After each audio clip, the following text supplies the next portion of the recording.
अच्छा जी, मैं आज आपको लेहरी की स्पेशल बलूची बिरयानी बनाना बता रही हूँ, जो कि थाल में पेश की जाती है, नहायत लज़ीज़ होती है। हम छोटे-छोटे थे तो भाग-भाग के लेहरी के बलोचों की शादियों में जाते थे कि हमें ये बिरयानी लाज़मी खानी है, सब मिलके एक ही थाल में खाते थे और लड़ाई भी होती थी। आलू बुखारे बहुत होते हैं, इसके अंदर गोल आलू होते हैं जो कि नहायत ही लज़ीज़ टेस्ट देते हैं। ये देखिए जी, चिकन हमने ऑयल के अंदर डाला, ये आप चिकन, मटन, बीफ किसी में भी बना सकते हैं। चिकन को थोड़ा-सा नमक डाल के भून लिया, इसके अंदर नमक, मिर्च, हल्दी, धनिया, ज़ीरा, काला ज़ीरा, सफ़ेद ज़ीरा का पाउडर, गरम मसाला पाउडर, लौंग, छोटी इलायची, बड़ी इलायची, दालचीनी, तेज़पत्ता, ये सारी चीज़ें डाल दी। डालने के बाद हमने इसको अच्छे तरीके से हमने एक स्पेशल तरीके से हमने टमाटर, धनिया, हाँ, टमाटर, पुदीना और हरी मिर्च को कूटा था। आपने भी बिल्कुल वैसे ही कूट के इसके अंदर डालना है।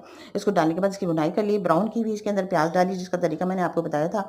उसके साथ-साथ हमने इसके अंदर नींबू ले लिए, 2 से 3 नींबू का रस डाला, आलू बुखारे डाले। आलू बुखारे इसमें बहुत ज़्यादा डलते हैं तो टेस्ट आता है और ज़रा खट्टी होती है, बड़े मज़े की होती है। लास्ट में हमने जायफल, जावित्री और काला नमक डाला। काला नमक इसमें लाज़मी डालना है, यही इसका स्पेशल अज्जा है जो कि इसमें डाला जाता है, काला नमक, जिससे इसमें टेस्ट आता है। आलू बुखारे भी डालने हैं। लास्ट में हमने इसमें दही डाली। जब गोश्त गल गया तो आलू हमारे पास छोटे नहीं थे तो बड़े ही थे, वो हमने दही और वो हमने नमक और हल्दी के अंदर बॉईल कर लिए थे। छोटे आलू होते तो ज़्यादा मज़ा आता, लेकिन खैर बड़े आलू थे वो डाल दिया। चावल हमने स्पेशल तरीके से बॉईल किए थे, वो हमने इसके अंदर डाल दिया। जनाब चूल्हे को हम जब बबल्स आने लगे तो हमने चूल्हे को स्लो कर दिया, इसको दम पे रख दिया। हमने चावल स्पेशल तरीके से बॉईल किए थे, उसकी रेसिपी मेरे चैनल के अंदर है, वो आप देख लीजिएगा। जनाब तैयार हो गई है बिरयानी। क्या खुशबू आ रही है, वाह! ज़बरदस्त खुशबू आ रही है।